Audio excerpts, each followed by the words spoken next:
Well, hello, my friends, and welcome to Hope for Your Heart. This is Pastor Calvin Corbett. So glad that you're joining us today for this Friday broadcast. And we've been going through various beliefs that every Christian should believe. And we're on belief number 8, talking about compassion and how compassion should be ruling our lives. You know, as you look at our world, it has become less compassionate. Why in the world has our world become less compassionate? Crime is running rampant. I'll just give you one example, okay? On Monday, March 21st, 2022, a 73-year-old grandmother died of a violent carjacking in New Orleans. Local authorities reported that Linda Freckley was jumped by teenagers in the afternoon of that Monday in a mid-city neighborhood of New Orleans. After shopping in the area, this grandmother was attacked. As she was attacked, they jumped into her car and she pulled off, and her arm was severed in the attack, and she ended up dying. What a terrible thing. Why is it that we have less divine compassion? Well, there's 4 things that we have forsaken. John MacArthur calls these the 4 divine restraints. Let me summarize them real quickly. And when we don't have these restraints, we lose our compassion. Number 1, we have rejected the knowledge of God. You know, God has revealed himself through creation. He has revealed himself through our conscience, but we have rejected that knowledge of God. We see the beauty of creation, and instead of acknowledging that God created it, we start worshiping his creation. Number 2, we have also rejected the law of God. We've rejected the knowledge of God given to us through creation. We've rejected the law of God. That's God speaking to us through our conscience. You know, our conscience is that part of us that says there are certain things that are right, there are certain things that are wrong. You ever get in a fight with somebody? I know this is probably not a group that fights a whole lot, right? But I remember as a kid, I used to get in fights all the time. You remember we were at school, right? Everybody circle around, oh, there's a fight, right? And I oftentimes found myself in the middle of a fight. I don't know. I guess I was one of these guys that incited anger in people. But I knew when I was in the middle of a fight, there was a certain spot that I would stop, right? Once I defeated my opponent, I didn't have to beat him to death, right? I won the fight. That's when you stop. The conscience would tell us, okay, this fight is over. You've won. Back off, right? When a conscience becomes severed, and that's what happens to a culture that rejects knowledge of God. They reject God's law. They become numb to what is right and wrong. And as a result of becoming numb to what is right or wrong, we are in a situation where we'll do something that is wrong and our conscience won't stop us. God gives us another line of defense. He gives us the knowledge of God. He gives us the law of God. And he says, okay, I'm going to put you in a family.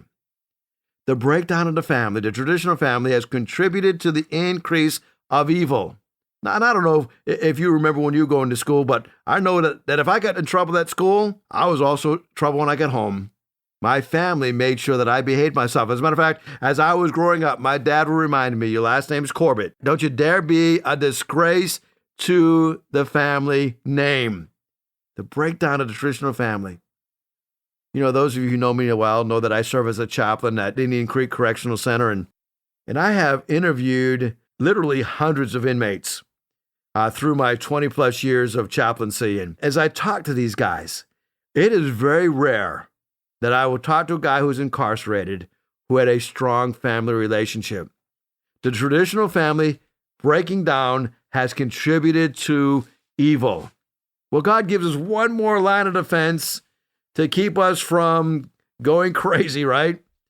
He does it through the government. Now, by the time it gets down this far, society has smashed all restraints and we become lawless. And as a result of becoming lawless, the state has to drop in and bring about order. When I think about how we have lost our compassion, God has allowed us as a nation to be the strongest nation in the world, but yet we're losing our love for one another. We're losing our passion. How do I get it back? In Psalm 82, we're asked a few questions. How will you defend the unjust, and how will you show partiality to the wicked? And then verse 3 says, Psalm 82, defend the weak and the fatherless, uphold the cause of the poor and the oppressed, rescue the weak and the needy, deliver them from the hand of the wicked. The gods, small letter G, the gods know nothing, they understand nothing, They walk about in darkness. All the fountains of the earth are shaken. I said, you are gods. You are all sons of the Most High, but you will die like mere mortals. You will fall like every other ruler. Rise up, O God, judge the earth, for all the nations are your inheritance. Here we are reminded that God one day is going to eradicate all of these false gods. God is going to judge the earth. How do we become compassionate? So I want to answer a couple questions today in the broadcast. Number one, what is compassion? Number two, who needs it? And number three, how do I become it? So what is compassion? Who needs it the most? How do I become it? Well, compassion comes from a Latin term that actually means to feel with. That's the idea, to feel with, okay? In the Greek, it has an even deeper meaning. It means to feel and be moved in my inward parts. So pity is to feel for something. If you feel pity for them, we would say that you wish things were different for them in their lives.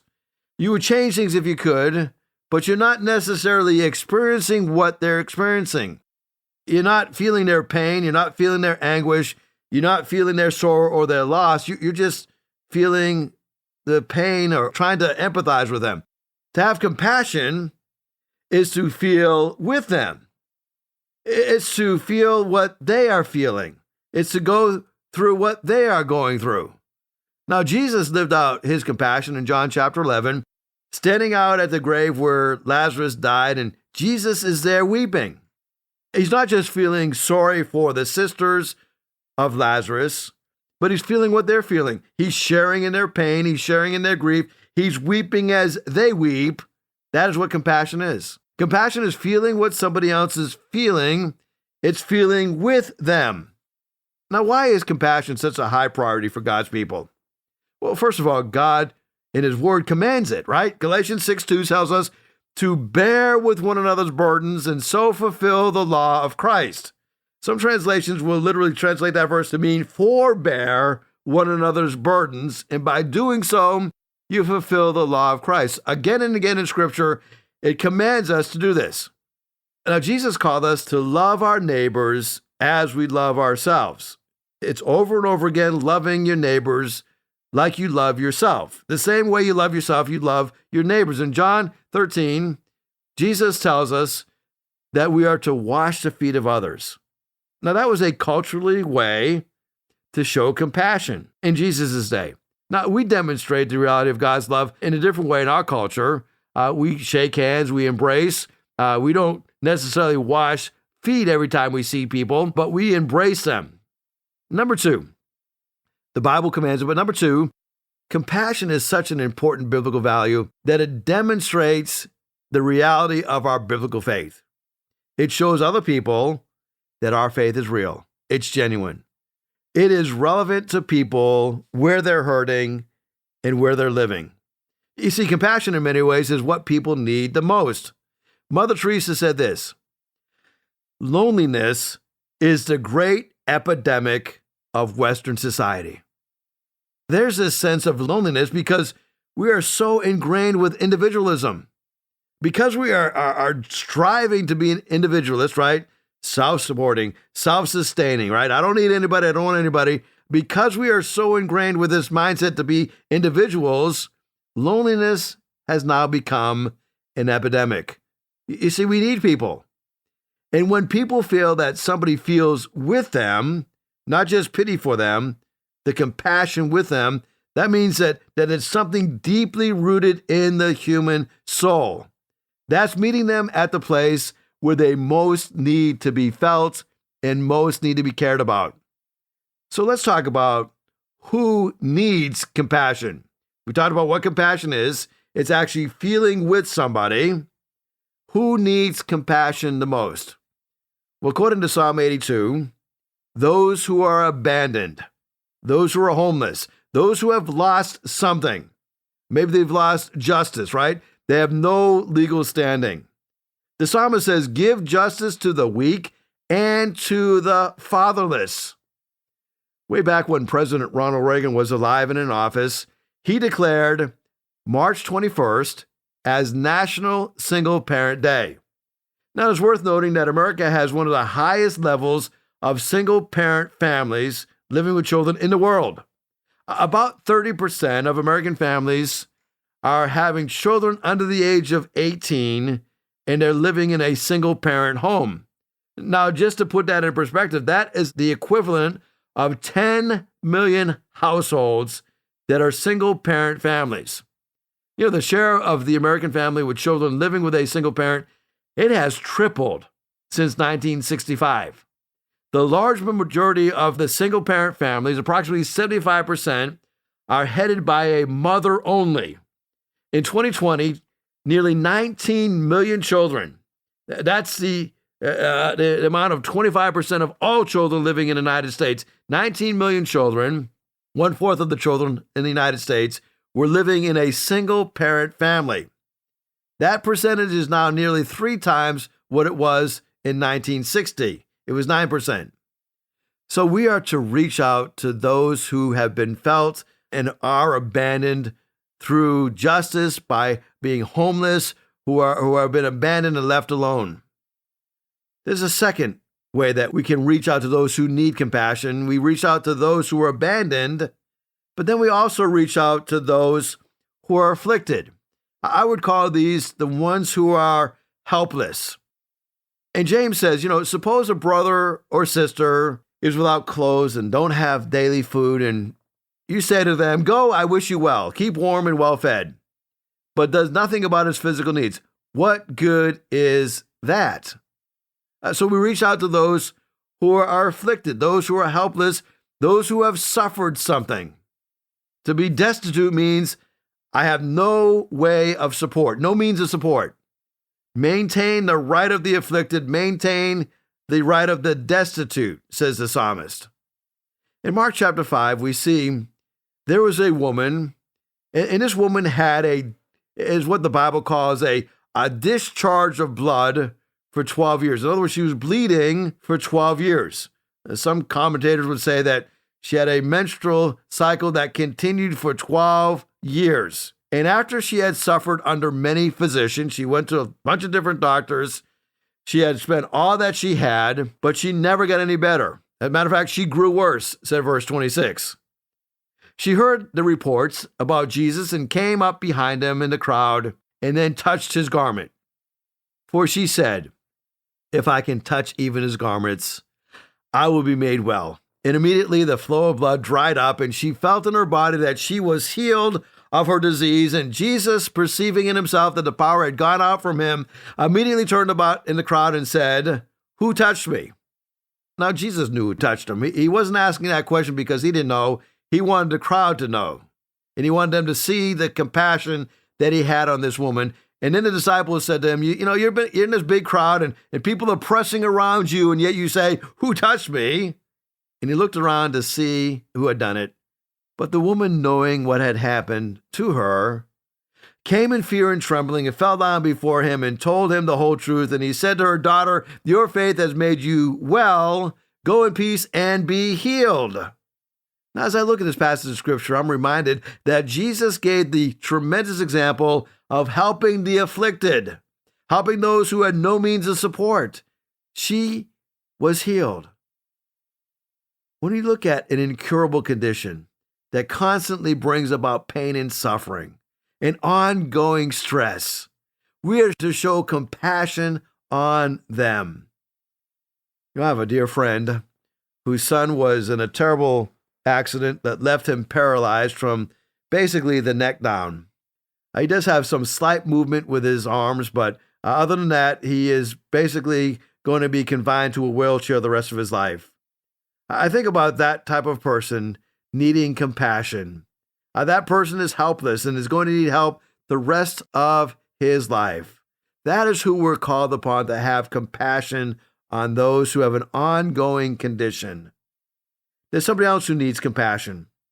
Not only those who are abandoned, those who are homeless, not only those who are afflicted, those who are helpless, but we also should be showing compassion to those who are abused, those who have become helpless. The psalmist reminds us to reach out to those who can't help themselves. Maybe those who have given up on something. Maybe those who have become victims who have no means of security. Verse 4 reminds us to rescue the weak and the needy. Deliver them from the hand of the wicked. We are to reach out to those who have been abused. Ephesians 4 reminds us to be compassionate to one another, forgiving each other, just as Christ, for God's sake, forgave you. Dietrich Bonhoeffer said, "We must learn to regard people less in the light of what they do or admit to do, and more in the light of what they suffer. Random acts of kindness, being filled with compassion to those who are abused, those who are afflicted, those who have been forsaken by our culture and by our society." You may be asking yourself, well, how can I do this? Well, I want to show you 4 ways in which God shows us His compassion.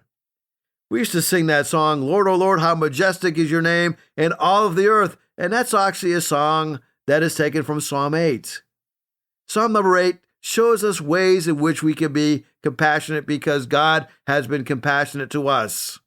Oh Lord, how majestic is your name in all of the earth. You have set your glory in the heavens through the praise of children and of infants. You have established a stronghold against your enemies to silence the foe and the avenger. David cries out in verse number 3, "When I consider your heavens, the work of your fingers, the moon and the stars, which you have set in place. What is man, that you are mindful of them? Human beings, that you care for them. You have made them a little lower than the angels, and you crown them with glory and honor. You have made them rulers over the works of your hands. You put everything under their feet, all the flocks, all the herds, and the animals of the wild, the birds of the sky and the fish of the sea, all that swim the paths of the sea. Lord, oh Lord, how majestic is your name." There's 4 ways in which God shows His compassion to us. Let's look at them one at a time. Number 1, with His fingers. The fingers of God model God's creation. God has taken us with His fingers, and He has formed us, and He has created us, showing that He loves us, and He models us in the eye of His own image. God has created us with His fingers, so we can use our fingers to be compassionate to others. When I think about how our fingers can be used, our fingers are used to bring about a creation. God gives us hands to put things together. Are you using your hands to be compassionate? Right now I'm in the process of putting together a team of people to help a church in our area. It's a very small church, and it's a church that is meeting, actually it's so small, it's actually meeting in a home. And this home was converted into a church building, but this home is very old, and termites have infested this particular house. And so we're getting a team together, and we're going to take our hands and we're going to go over there, and we're going to redo what the termite damage has done and rebuild that wall so that this church can gather together. That's what God does for us. He takes His fingers and He creates us and He puts us back together. Well, number 2 is the mind of God, we find in verse number 4, where David says, "What is mankind that you are mindful of him, and humans that you care for them?" We can be compassionate because just as God thinks about us, He's thinking about us. He's thinking about what we're doing. As a matter of fact, when you were a speck in your mother's eye, He was thinking about you. We can be compassionate by thinking well of others, thinking about ways that we can bless others, caring for others. And in number 3, we see that God is compassionate with the way that He has His hands in control of the affairs of our lives. Verse number 6 reminds us that you made them rulers over the works of your hands, and you put everything under their feet. You see, God gives us this wonderful opportunity to be involved in His creation, to be involved in controlling things. And He talks about those who are rulers over the works of His hands, how they use that to protect those who are more vulnerable. And then number 4, we see the compassion of God as we see it in the feet of God. Verse number 6, the psalmist says that you are ruling over the works of your hands, and you put everything under your feet, the feet of God. Now, some say this is talking about the classification where God puts everything, all the flocks and the herds, and they They have a particular place where they stay and a particular place where they reside. The birds that are in the sky and the fish are in the sea, and they swim about the paths of the sea. And David says, Lord, how majestic is your name. And we can be involved in being compassionate toward others as we become the feet of God. And we help people to excel in the place where they most evidently will excel. You know, the world needs compassionate people, loving, tender-hearted people. You know, my life has been changed because of the compassion of others. I think about a professional football player, Mr. Thomas. Demarius Thomas, who unfortunately passed away back in December of 2021. When he was just a little kid, you know, his mother was arrested and sent to prison when he was only 11 years old. And he said, you know, at that time, my father was in the military, Thomas writes, and my mother and my stepfather and my grandmother were all locked up. He said, from that day on, I was basically an orphan. I came home from school that day and I thought, well, where do I go now?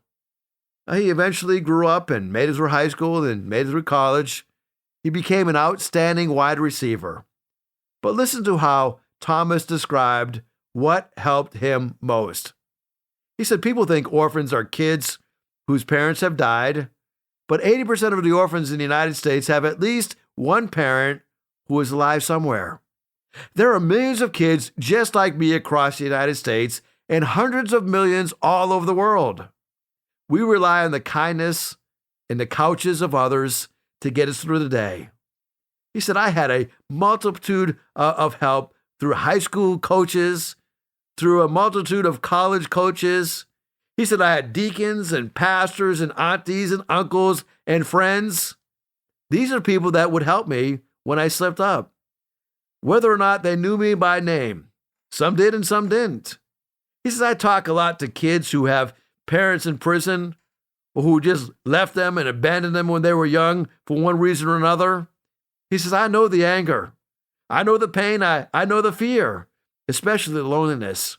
They just want somebody to say, I really care about you. I really love you. But that doesn't happen enough. So they get into trouble. As men, as athletes especially, we don't like to talk about love. We talk about brotherhood and all that, but not love. But it's the most important thing in a child's life. More important than the kind of school you go to or what neighborhood you live in, or even if you grew up around drugs or violence. If you are loved, you'll make it out. James says, you know, suppose a brother or sister is without clothes or without daily food. If one of you says to him, go, I wish you well, keep warm and well fed, but does nothing about his physical needs, what good is it? You see, when we're filled with compassion, we reach out to those who are abandoned. We reach out to those who are abused. We reach out to those who are afflicted. That's what compassion is all about. You see, this is actually a command that is given to us by the Apostle Paul in Ephesians 4:32, where he reminds us to be compassionate to one another. We're also reminded by Peter that we're to be sympathetic and to be compassionate one to another. When we have the opportunity to reach out in compassion, we should take advantage of it. We have the opportunity to be a blessing to so many people. Are you taking advantage of that opportunity to be a blessing to somebody else today? There are so many ways that you can get involved with your church by sharing the gospel through compassion, through random acts of kindness. Well, today is Friday. It's another end of another week. As I remind you on most Fridays, it's Fridays, but Sunday's coming. Maybe one of the ways that you can show compassion this weekend is by going to a church and going with an opportunity or looking for an opportunity to be a servant. You know, churches are always looking for help. Not only are businesses lacking help, but churches need your support. Churches need your compassion.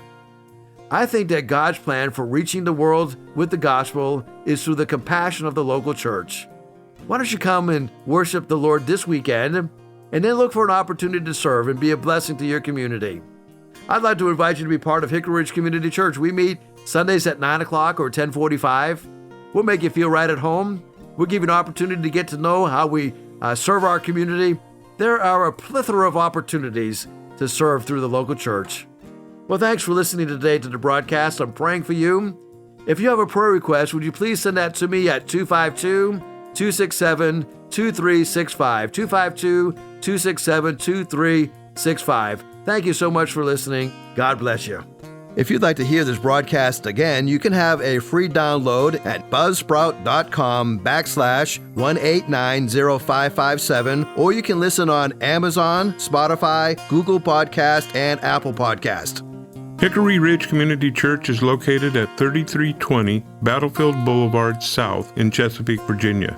Sunday service times are 9 a.m. and 10:30 a.m. We'd love for you to join us. For more information, go to hrcc7.org. And remember, no matter what you're going through, in Jesus Christ there is always hope for your heart.